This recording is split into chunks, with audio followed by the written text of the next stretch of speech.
इथे तुम्ही बघू शकता एका मिक्सरच्या भांड्यामध्ये मी 4 ते 5 हिरव्या मिरच्या टाकलेल्या आहेत. त्यानंतर लसणाच्या पाकळ्या टाकलेल्या आहेत आणि थोडासा कोथिंबीर टाकलेला आहे आणि हे आता मी मिक्सरला वाटून घेणार आहे. आता हे जे काही वाटण आहे इथे तयार झालेलं तुम्ही बघू शकता. छान असं वाटण तयार झाल्याच्या नंतर एका भांड्यामध्ये मी घेतलेलं आहे 1 वाटी गव्हाचं पीठ आणि त्यामध्ये ॲड केलेलं आहे 2 चमचे बेसन पीठ. मी काय बनवत आहे हे बघण्यासाठी व्हिडिओ शेवटपर्यंत नक्की बघा.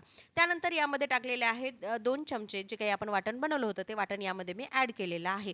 तुम्ही बघू शकता हे माझ्यासाठी बनत आहे त्यामुळे मी मिरची थोडी जास्त टाकली. त्यानंतर यामध्ये एक मोठा कांदा जो असतो तो चिरून घेतलाय. रंग येण्यासाठी हळद टाकलेली आहे. आता हे पाणी टाकून व्यवस्थित असं बॅटर तयार करून घ्यायचं. पाणी एकदाच टाकायचं नाही याची मात्र काळजी घ्यायची. पाणी थोडं-थोडं करून टाकायचं जेणेकरून आपल्याला हे मिश्रण फिरवताना म्हणजे आरामात फिरवता आलं पाहिजे. त्यानंतर असं छान असं एकजीव करून घ्यायचं.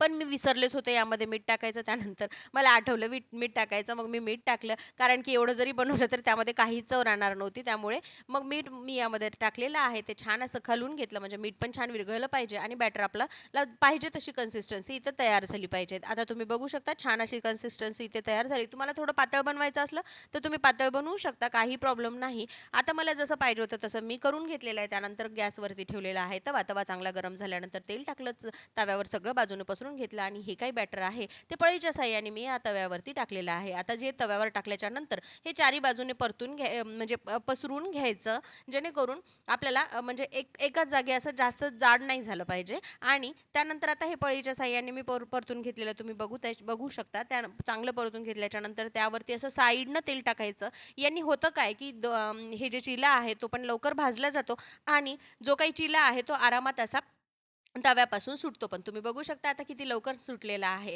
आणि अशा प्रकारचे चिले तुम्ही खूप भूक लागली ना तर झटपट करून खाऊ शकता. एक नंबर टेस्ट आहे. छान पोट भरते आणि खमंगही होते शिवाय.